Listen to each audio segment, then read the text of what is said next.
friends, welcome to Law and GK.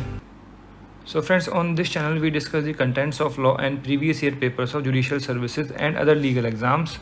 And if you've seen my previous video, we have discussed the mains examination paper of Haryana and Delhi. अभी recently Delhi Judiciary का mains का exam हुआ है जून में. So friends, if you have seen my previous videos, we have already discussed the DGS mains 2022 criminal law and civil law 1 papers. And in today's video, we are going to discuss the DGS 2022 mains paper of civil law 2. So friends, if you are new on this channel, I would like to recommend कि आप जो है channel को जल्दी से subscribe कर लीजिए because it will be very beneficial for you in your preparation for judiciary and other legal exams. Because यहाँ पर आपको एक अच्छे कंटेंट के साथ सारे previous year papers मिल जाएंगे. And while subscribing, don't forget to press the bell icon so that you can get the notification of our upcoming videos. So friends, without wasting any time, let's move on to the question paper. देखिए कुछ इस तरीके से आता है exam paper. देखिए वही same instructions हैं. So read the questions carefully and answer them as directed. You are allowed 50 minutes time before examination begin. मतलब आपके पास 50 minutes का time है to read the question paper and you can also highlight and make notes on the question paper. But you are not allowed to write on the answer sheet in that 15 minutes. Okay. So friends, at least आपको यहाँ 15 minutes पढ़ने के लिए तो मिलते हैं. बाकी exam papers में 15 minutes नहीं मिलते हैं. अभी जो हरियाणा जुडिशरी का मेंस हुआ था, मैंने अपनी लास्ट वीडियो में भी बताया था कि हरियाणा मेंस में तो 2 मिनट पहले एग्जाम पेपर दिया गया है और उस क्लासरूम में लास्ट कैंडिडेट तक पहुंचते पहुंचते जो है बेल लग चुकी थी. तो ऐसे काम भी हुए हैं. एंड इतना लेंथी पेपर था कि उसमें तो देना ही चाहिए था 15 मिनट्स एटलीस्ट, बट वहाँ पर कोई 15 मिनट्स नहीं दिए गए थे. एटलीस्ट यहाँ पर ही आपके लिए 15 मिनट्स तो मिलते हैं. The answer to each question should begin on a fresh page. मान लो ये शीट है, यहाँ आंसर खत्म किया, यहाँ से क्वेश्चन नंबर डाल के आंसर स्टार्ट कर दिया. नो, नेक्स्ट पेज से आप कर सकते हैं. Answer question with reasons, relevant legal provision and also relevant case laws. Even if you do not know the answers, it is advisable to attempt as much as test is not only of knowledge but also of analytical reasoning. Alright, तो answer नहीं भी आता तो कुछ तो लिख के आइए, क्या पता नंबर मिल जाए. चलिए पार्ट 1 पर चलते हैं. देखिए 4 क्वेश्चन करने हैं out of 6 question. So 4 out of 6. Marks कितने हैं? 10 फॉर ईच क्वेश्चन. तो मतलब ये 40 नंबर का पार्ट 1 है. तो इसमें फर्स्ट क्वेश्चन है, देखिए distinction between the action of infringement of trademark and action for passing of. और देखिए इस पेपर में क्या हुआ ना कि infringement of trademark, copyright and passing of इतना पूछ लिया है ना कि हर पार्ट में पूछा ही हुआ है. Action of infringement of trademark कौन सेक्शन में प्रोवाइड किया गया है? Under section 29. And action for passing off under section 27 subsection 2. Trademark act कैसे? बिकॉज सेक्शन 27 कहता है कि भी no action can be taken against an unregistered trademark. However subsection 2 कहता है nothing in this section shall be deemed to affect right of action against any person for passing of goods as the goods of another person और the remedied in respect of there of. ठीक है, तो this falls under section 27 subsection 2. तो इसके आप differences बता सकते हैं. देखिए इसकी जो रेमेडी रहती है, section 29 is a statutory right और ये and passing of is a common law right.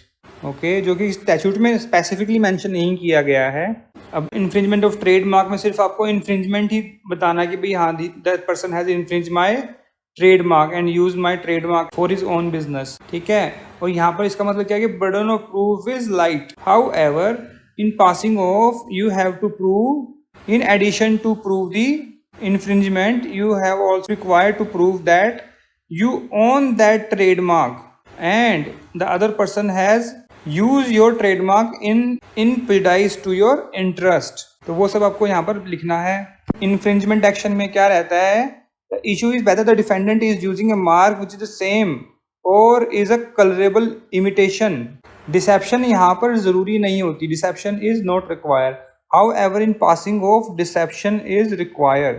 The person has to prove that how the other person, how the respondent has deceived the general public. Infringement में damage कोई ज़रूरी नहीं है, passing of में damage बताना पड़ेगा.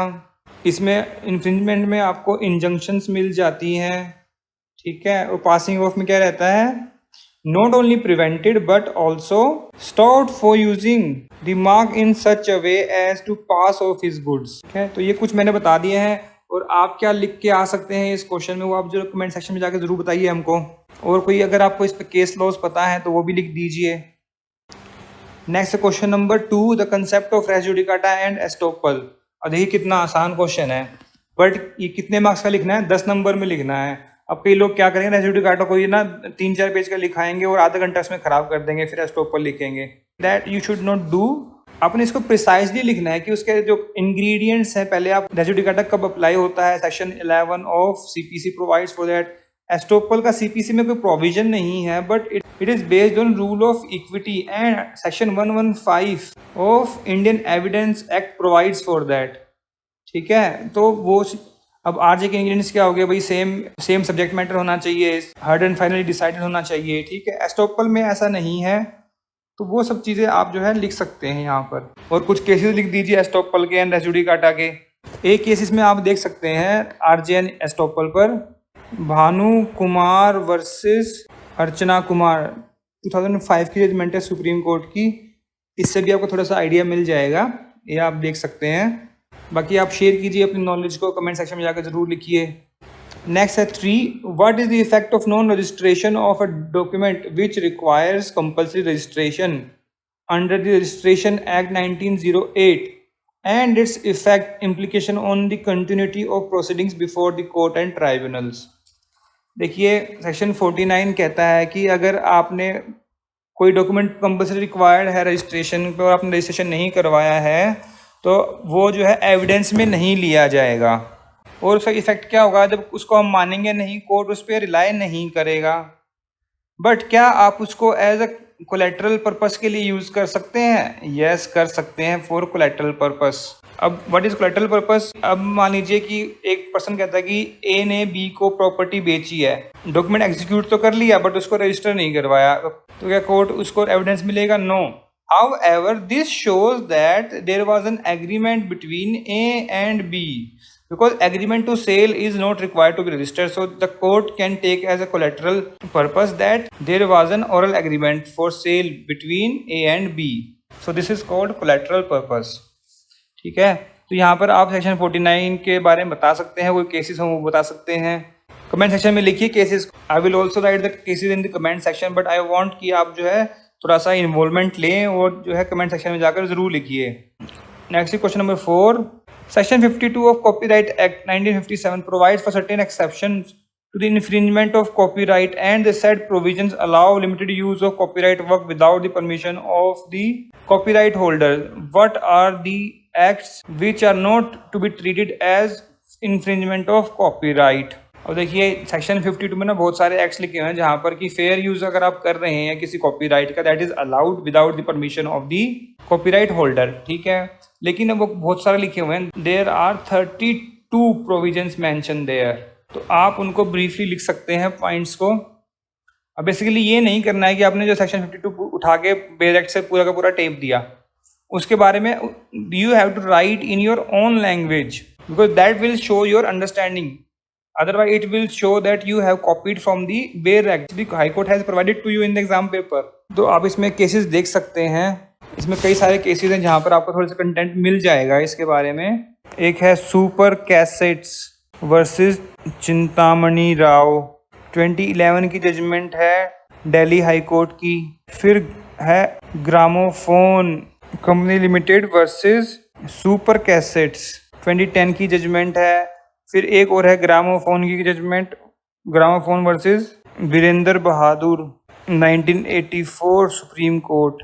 Another important case here is the Chancellor Masters programme Oxford University versus Rameshwari photocopy service, 2016 की judgement है दिल्ली हाई कोर्ट की। कुछ ऐसी बुक्स थी, इंटरनेशनल बुक्स हैं जो कि बड़ी एक्सपेंसिव होती हैं, तो मेनली लोग क्या करते हैं, जो फोटोकॉपी वाले से बोलते हैं जी इस बुक में से ये पेजेस आप जो है कॉपी करके दे दीजिए।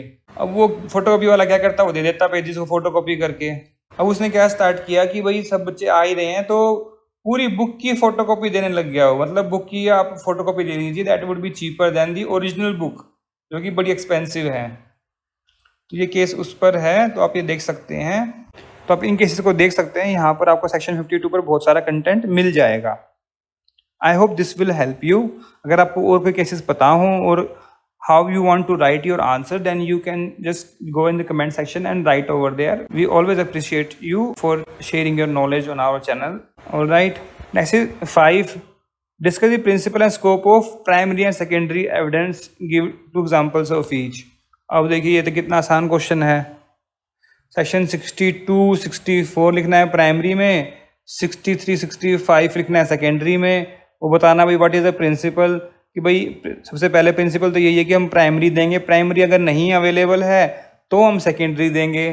Secondly, you should always try to give the primary evidence. Secondary evidence is an exception to primary evidence. और क्या क्या होते हैं प्राइमरी एविडेंस, सेकेंडरी एविडेंस, उसके आप जो है 2 एग्जाम्पल लिख सकते हैं ऑब्वियसली, आई होप. एंड सबसे पहले आप इसमें बताइए कि व्हाट इज एविडेंस. सेक्शन 3 में जो एविडेंस की डेफिनेशन दी हुई है वहां पर देखिए बताया गया ना कि व्हाट इज एविडेंस, तो वो भी थोड़ा सा आप मेंशन कर सकते हैं. सबसे पहले बताएंगे सेक्शन 3, फिर सेक्शन 62 64 63 65 और एग्जाम्पल्स लिख दीजिए. एक केस आप लिख सकते हैं इसमें, जे यशोदा वर्सेस के शोभा रानी, 2007 की जजमेंट है सुप्रीम कोर्ट की. That is very relevant on this question. आप देखिए इसको. ऑलराइट, और बताइए आपने क्या क्या एग्जांपल लिखे, कौन कौन से एग्जांपल लिख के आए हैं इस क्वेश्चन में. Next question number 6. Registration of trademark subject to disclaimer and its effect. Explain whether any remedy for injunction would still be available as per law. अभी डिस्क्लेमर पर क्वेश्चन है रजिस्ट्रेशन ऑफ ट्रेडमार्क के, तो इसके लिए आप एक केस देख सकते हैं. That is registrar of trademark versus Ashok Chandra Rakhit. It is very important on disclaimer. इसमें आपको पूरा कंटेंट मिल जाएगा. बाकी आप लोग क्या लिख के आए हैं और क्या क्या लिखना चाहते हैं जो पोटेंशियल कैंडिडेट्स, अपनी नॉलेज शेयर कीजिए कमेंट सेक्शन में जाकर. और भी केसेस हो तो आपको हमें बताएं, ये केसेस भी इंपॉर्टेंट हैं. वैसे इस केस में भी आपको बहुत सारे केसेस के रेफरेंस मिल ही जाएंगे. ओके, अब आ गया part 2. Attempt any 2 out of 3. ठीक है, एज यूजुअल. तो अभी क्वेश्चन 7 कहता है explain when foreign judgement are not conclusive and under which circumstances there could be a presumption as to foreign judgement. सबसे पहले आप बताएंगे कि फॉरेन जजमेंट की डेफिनेशन कहाँ दी हुई है सेक्शन 2(6) में, और what is that judgement given by a foreign court. और फॉरेन कोर्ट की डेफिनेशन कहाँ पर है, सेक्शन 2 सबसेक्शन 5 में. ओके, अब आप लिखेंगे क्या, सेक्शन 13 एंड 14 ऑफ CPC. अब देखिए सेक्शन 13 में ही मेंशन किया गया है जजमेंट नॉट कंक्लूसिव, तो ये लिखा हुआ यहाँ पर ये सब आपने मेंशन कर देना है. ठीक है, अब देख प्रिजम्पशन की बात करिए, सेक्शन 14 में आ गया. The court shall presume upon production of any document purporting certified copy of foreign judgment that such judgment was pronounced by competent court, but this is a rebuttable presumption. ठीक है, the contrary can be proved any time with proofs. Alright, अब यहाँ पर आप जो है relevant provision लिख सकते हैं और 2 एग्जाम्पल दे सकते हैं. लेकिन अब एग्जाम्पल कैसे, लेट्स से कि जो कंक्लूसिव नोट ऑन मेरिट है तो उसका बताना है कि how it is not on merit, तो उसके लिए आपने एक केस रेफर कर देना है. अब एक केस है भारत निधि लिमिटेड वर्सेस मेघराज महाजन. दिल्ली हाईकोर्ट की जजमेंट है 1964 की. जजमेंट नॉट ऑन मेरिट्स के बारे में बताया गया है. ठीक है, फिर एक्स पार्टी डिग्री अगर हुई है that is also not conclusive. उस पर आप एक केस बता सकते हैं. एक केस है उस पर International Woollen Mills versus Standard Wool UK, 2001 की जजमेंट है सुप्रीम कोर्ट की. तो ये थोड़ा बहुत आप ये मेंशन कर सकते हैं. बाकी अगर आपको कोई और केसेस मालूम है तो आप बता सकते हैं हमें कमेंट सेक्शन में. नेक्स्ट आया question number 8. Is the object of section 912B and 1712B of Arbitration and Conciliation Act similar to object of Order 38 Rule 5 CPC. अब सबसे पहले आप लिखेंगे what is section 912B. that means to secure the amount of dispute the court may pass an interim order as an interim measure. ठीक है, and section 17 में कौन पास करता है interim measure on the same to secure the amount of dispute, that is arbitral tribunal. ठीक है, तो वो हम बताएंगे थोड़ा थोड़ा सेक्शंस लिख के, ठीक है। फिर हम ऑर्डर 38 रूल 5 बताएंगे। What is order 38 rule 5? To furnish security where defendant may be called upon to furnish security for protection of property. At any stage of suit, court is satisfied by affidavit that the defendant with the intent to obstruct and delay the execution of any decree that may be passed against him, तो क्या करेंगे, उससे furnish करवाएंगे security. Security furnish नहीं करेगा तो उसको property को अटैच कर लेंगे। अब जो ऑब्जेक्ट है सेक्शन 9 का, उसके लिए आप एक केस देख सकते हैं, आर्बिट्रेशन पेटिशन वर्सेस BCCI 2012 की जजमेंट है बॉम्बे हाई कोर्ट की। ओके, फिर अगर आपने ऑब्जेक्ट एंड स्कोप देखना है सेक्शन 17 का, तो उसके लिए आप देख सकते हैं MD army welfare housing organisation versus Sumangal services private limited. Alright, फिर अगर स्कोप देखना है आपने ऑर्डर 38 रूल 5 का, तो उसके लिए कौन सा केस देखना है आपने? देखिए, जो प्रिंसिपल ले डाउन किया गया था ऑर्डर 38 रूल 5 पर, that is in case of Prem Raj Mundra versus Manik Ghazi, 1951 की जजमेंट है कलकत्ता हाई कोर्ट की। This is very important on this order 38 rule 5। और फिर सुप्रीम कोर्ट ने भी डिस्कस किया है Raman tech and process versus Solanki traders 2007। अब नेक्स्ट है, देखिए, please explain when and under what circumstances and situation the court or arbitral tribunal can exercise its power to pass order in order to secure the amount in dispute. तो कब पास कर सकते हैं? देखिए, section 9 में तो कौन करेगा? ऑब्वियसली कोर्ट करेगा। एंड सेक्शन 17 में कौन करेगा? वो करेगी आर्बिट्रल ट्राइब्यूनल। अब क्या आर्बिट्रल ट्राइब्यूनल थर्ड पार्टी को ऑर्डर कर सकती है कुछ? No, arbitral tribunal can not ask a third party to do something because arbitral tribunal is only subject to the dispute which is in arbitration। मतलब arbitral proceedings के बाहर नहीं जा सकता arbitral tribunal। सेक्शन 9 है वो कोर्ट के लिए है। Court can ask third person to do something. अब यहाँ पर सिचुएशन लिख दीजिए। अब suppose during the arbitration proceeding पता लगा कि थर्ड पार्टी के ऑर्डर देना पड़ेगा, तो क्या 70 में दे सकते हैं? नो, उसको 9 में ही देना पड़ेगा। तो उसके लिए तो दैट इज वन सर्कमस्टांस। और क्या सर्कमस्टांस हो सकता है कि भाई that other party is trying to delay the process, is maintaining the proceedings with malafide intentions, ठीक है। The proceedings of the respondent is prejudicial to the interest of the plaintiff first party। Okay, तो ये points कुछ आप लिख सकते हैं। तो आपने क्या क्या लिखा है यहाँ पर इस क्वेश्चन में, तो आप अपनी नॉलेज जरूर शेयर कीजिए हमारे साथ। Next question number 9, explain the following. क्या एक्सप्लेन करना है? Principle on which section 91 and 92 of the Indian evidence act are based. तो किस प्रिंसिपल पर बेस्ड है? फिर the difference between them please explain with giving 4 illustrations. देखिए, जो सेक्शन 91 है it excludes oral evidence for proving a grant disposition और contract, ठीक है। 92 क्या करता है? Excludes oral evidence for contradicting a document, ठीक है। जो ऑलरेडी डॉक्यूमेंटेड हो चुका है उसको आप कॉन्ट्राडिक्ट नहीं कर सकते। However there are some exceptions in the 92, so that is always subject to the exceptions. This is the general principle. Okay, तो यहाँ पर आप सेक्शन 90 92 लिख दीजिए। फिर वहाँ पर इलस्ट्रेशन लिखे हुए हैं वहाँ आपके बेयर एक्ट में, वहाँ से भी आप थोड़े बहुत इलस्ट्रेशन ले सकते हैं, नहीं भी बता दो, ठीक है ना। So basically 91 92 is for the exclusion of oral evidences। तो सबसे पहले आप बताइए इसमें कि भाई what is section 91 and what is 92। तो केसेस आप हमें बताइए, we will mention in the comment section, but we want कि आप भी थोड़ा सा पार्टिसिपेट करें और जाकर कमेंट सेक्शन में केसेस लिखें 91 92 पर, जहाँ पर उनका प्रिंसिपल एंड स्कोप बताया गया है। Now let's move on to the part 3। अब यहाँ पर any 4 करने आउट ऑफ 6 और कितने मार्क्स के हैं ये? 30 मार्क्स ईच। क्वेश्चन नंबर 10 क्या कहता है? The plaintiff filed a suit for recovery of amount against defendant in the year 2016 in Delhi court, ठीक है। In his written statement the defendant has taken the objection about territorial jurisdiction. Despite the objection the plaintiff continued this suit. Issues were duly framed including the issue of territorial jurisdiction. Evidence led and the suit was finally decreed in year 2020। मतलब decree भी हो चुका है suit, ठीक है। At the first date of hearing of appeal, the plaintiff withdraws the suit to file a fresh suit in the court having territorial jurisdiction in Mumbai, ठीक है। मतलब दिल्ली में फाइल कर दिया, डिक्री भी हो गया, मतलब फिनिश हो गया, कंक्लूड हो गया सूट, और जब अपील हुई उस पर, उसके बाद कहता है कि भाई मैं तो मुंबई में फाइल करूंगा केस। अब An objection was raised by defendant that suit was now time barred. The period spent by the plaintiff in the earlier suit cannot be excluded under Section 14 of the Limitation Act 1963, as it was not prosecuted with due diligence and in good faith.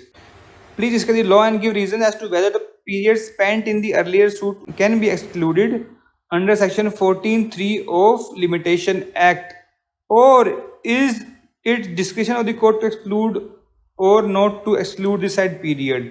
देखिए पहली बात तो जो exclude करना नहीं करना, that would be on the fine principles of equity. अगर equity कहता है कि भाई हाँ करना चाहिए, so there is discretion of the court कि भाई वो करेगा नहीं करेगा।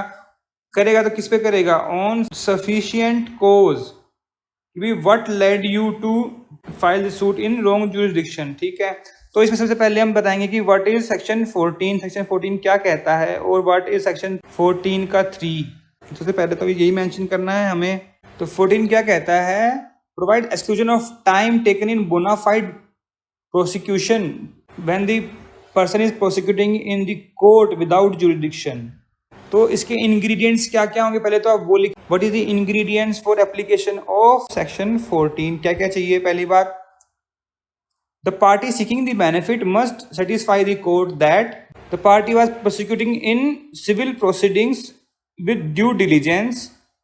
ठीक है, सेम मैटर पर है, सेम इशू है। फॉर्मर प्रोसीडिंग्स थी वो गुड फेथ में की गई थी, फ्रॉम डिफेक्ट ऑफ जुरिडिक्शन और cause of a like nature.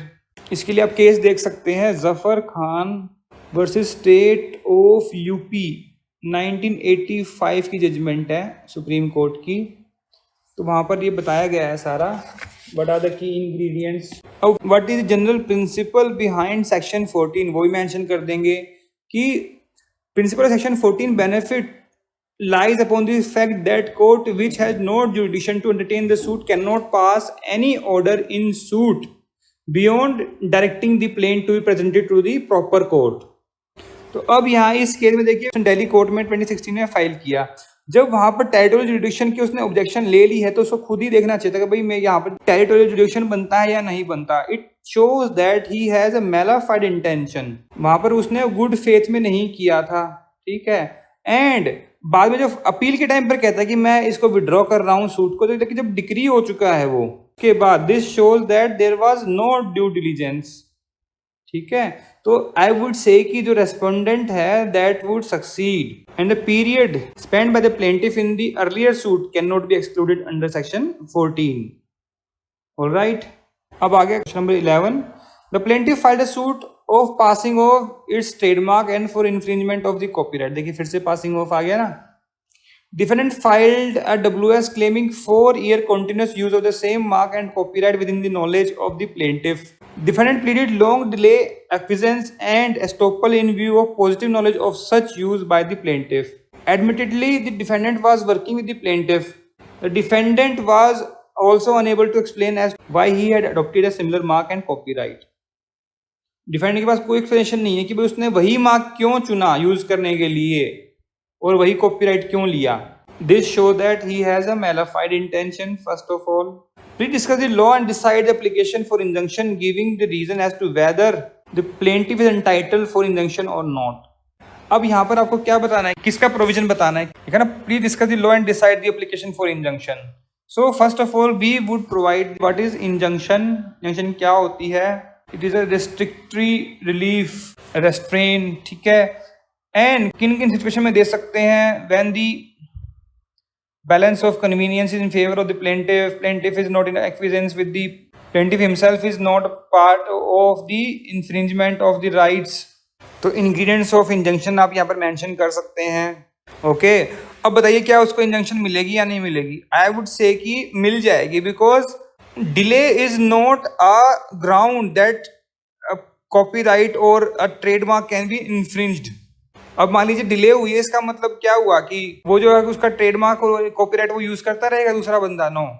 तो इसके लिए आप एक केस देख सकते हैं, कौन सा? KBM फूड्स प्राइवेट लिमिटेड, जो एक गाय छाप वाले आते हैं ना, मसाले, गाय छाप, घी, ये सब। तो KBM foods versus Sachin Gupta, 2021 की जजमेंट है, एंड वर्सेस सेम केस है सुभाष तायल 2020 की जजमेंट है, दोनों दिल्ली हाई कोर्ट की जजमेंट से यहीं से केस लिया गया है। तो आप ये केस देख सकते हैं, आपको सारा कंटेंट यहाँ पर मिल जाएगा। Alright, next question number 12। A, who is the owner of the property at Lajpat Nagar, New Delhi, executed agreement to sale on 25th January 2017 with B for sale consideration of rupees 5 crore। ठीक है, B paid 10%, मतलब कितना दे दिया, 50 लाख रुपया दे दिया है, 50 लाख, 10% दिया ना, as advance for sale of consideration to A। The agreement to sale was neither stamped nor it was registered under the Registration Act 1908। The possession was never transferred by A to B at time of execution of the document। After expiry of 2 months, A refused to sell the property to B in view of the better offer received from C। B had no option but to file the suit for specific performance against A along with the prayer for injunction and for damages। The suit was strongly contested before a court by A, who also filed an application under Section Order 7 Rule 11D for rejection of plaint on the ground that suit was barred by law। तो Order 7 Rule 11 का जो D है, say that a plaint shall be rejected if the suit was barred by any law। A plea discuss the law and decide the application filed by A for rejection of suit as to whether the suit is barred by law or not, giving reasons। Reason देने हैं यहाँ पर। First of all आप देखिए कि यहाँ पर agreement तो है, एग्जीक्यूट हुआ है, ये लिखा हुआ ना एग्जीक्यूट, मतलब there is an agreement, written में है, एग्जीक्यूट हुआ है, बट स्टैम्प नहीं है और रजिस्टर्ड नहीं है। क्या एग्रीमेंट टू सेल का स्टैम्प एंड रजिस्टर्ड होना जरूरी है? No, it is a general principle that agreement to sell is not required to be registered.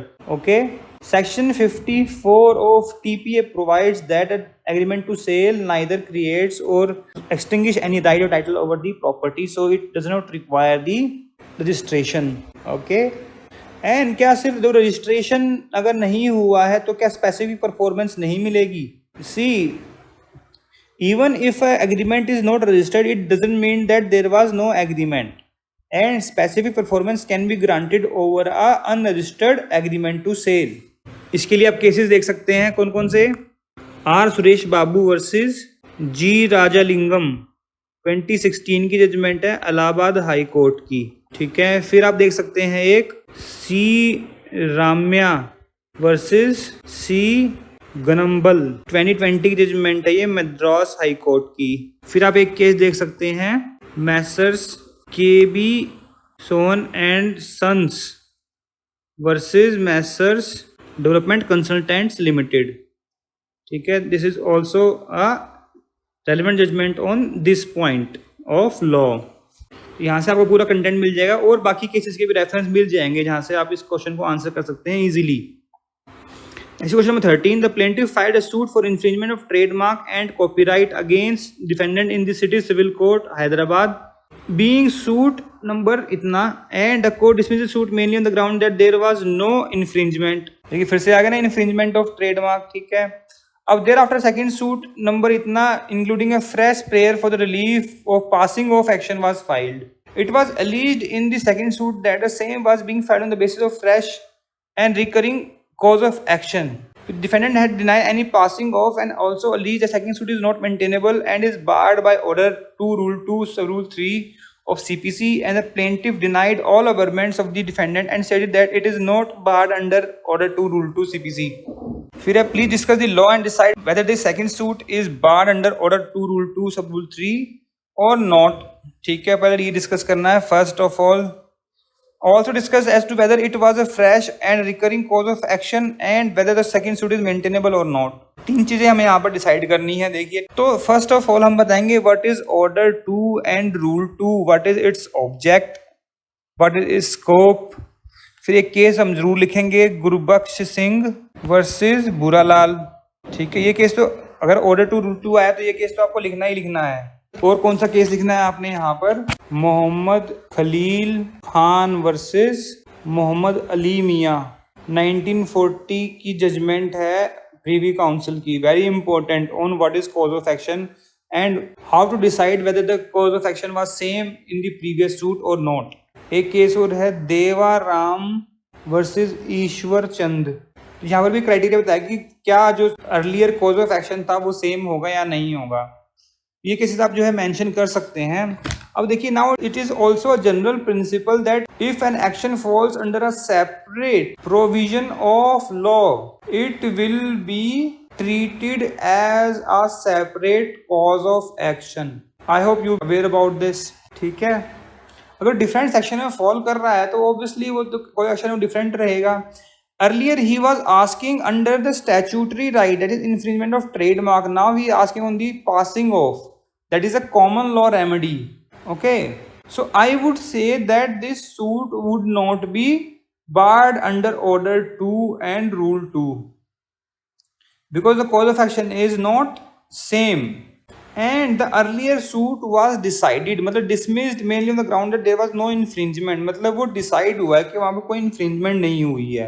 अगर उसको लगाना भी था तो वहाँ पर लगाना चाहिए था रेस जुडिकाटा सेक्शन 11 CPC, वो वहाँ पर उसको क्लेम करना था, but he claimed order 2 rule 2।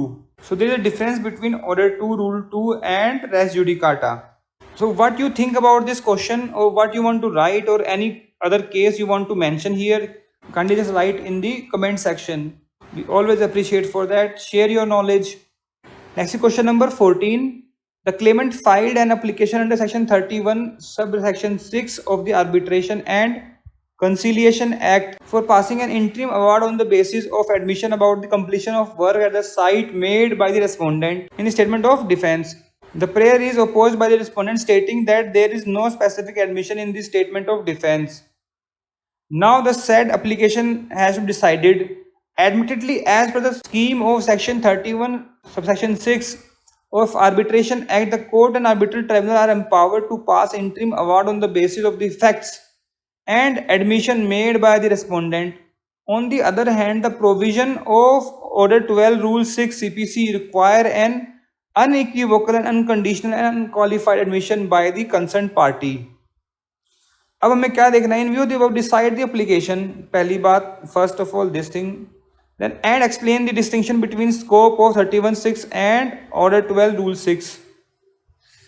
तो सबसे पहले हम बताएंगे कि what is the section 31(6) of arbitration act provides and what order 12 rule 6 provides.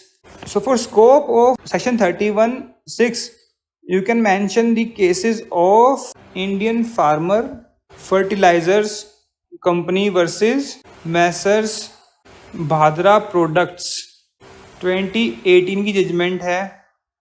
फिर है एक McDermott international inc versus Burn standard and को।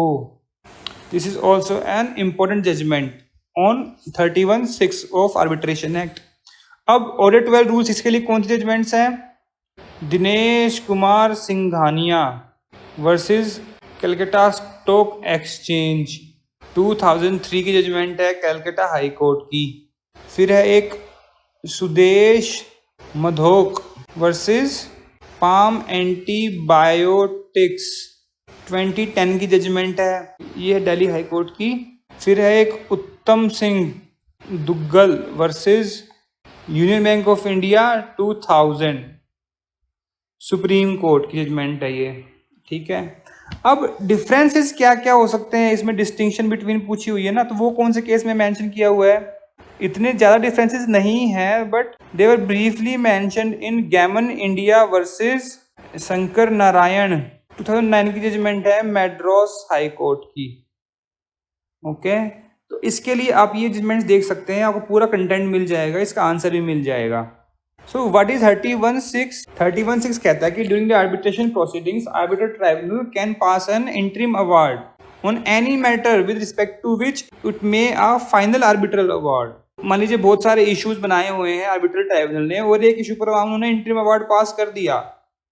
ठीक है, अगर आपने वहां पर उसके खिलाफ अपील नहीं की, then at the final judgment you cannot file an appeal against that because that award was a final award on that issue. ठीक है, and order 12 rule 6 is that when the opposite party admits any fact, then on the basis of admission the court can pass an order, but require the condition क्या क्या वहां पर unequivocal होना चाहिए, unconditional होना चाहिए, unqualified होना चाहिए। तो इन जजमेंट्स में आपको और भी बहुत सारे जजमेंट्स के रेफरेंस मिल जाएंगे। सारा कंटेंट मिल जाएगा। बाकी अगर आपको और कोई केस मालूम है तो ज़रूर लिखिए कमेंट सेक्शन में। तो आप क्या लिख सकते हैं इस क्वेश्चन के आंसर में, वो भी बताइए हमको।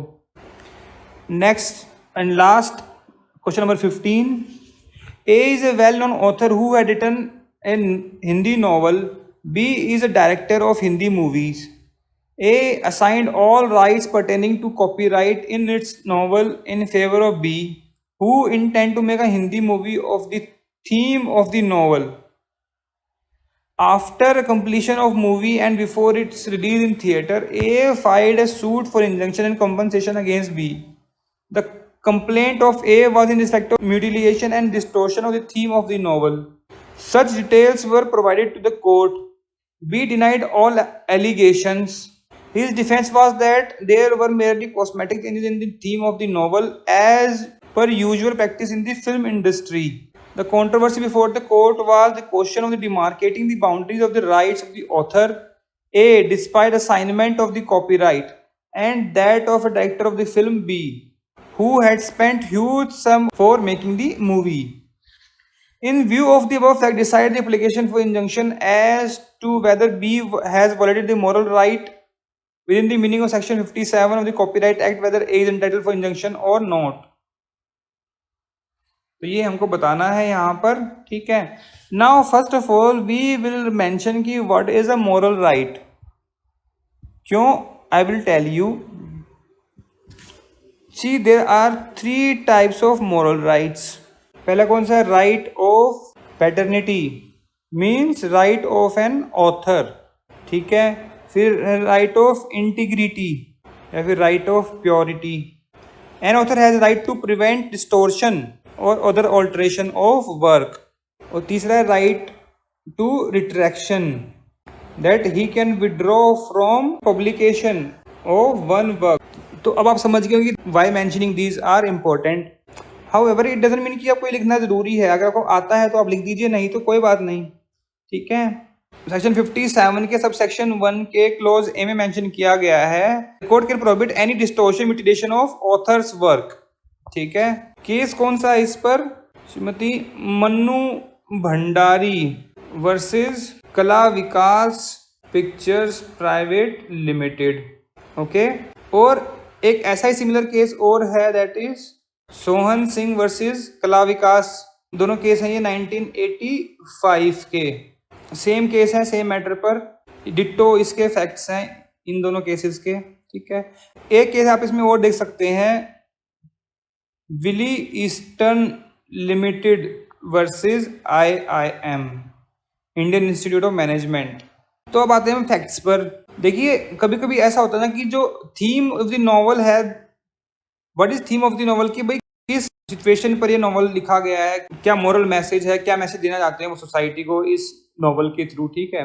कई बार ऐसा होता है कि भाई जब कोई नॉवल को इन द फिल्म उसको उतारने की ट्राई करते हैं तो वहां पर ऑब्वियसली कॉस्मेटिक चेंजेस तो करने पड़ेंगे। व्हाट इज कॉस्मेटिक चेंजेस, कि भाई वो अगर वो कह रहा है कि भाई वहां पर उस दिन सुबह हुई थी, वो जो उसका कैरेक्टर है वो अपने घर से उठा, वहां से निकला, वो वहां गया, तो उसको पिक्चराइजेशन करने के लिए डायरेक्टर्स को, जो मूवी बनाते हैं, उनको बहुत सारी चीजें जो है दिखानी पड़ती हैं और चेंजेस भी लाने पड़ते हैं, ठीक है। तो बी को अगर इंजंक्शन लेनी है तो उसको कोई ऐसा चेंज दिखाना पड़ेगा जिससे कि वो टोटली म्यूटिलिएशन हुआ है और डिस्टोर्शन हुआ है थीम ऑफ नॉवल का।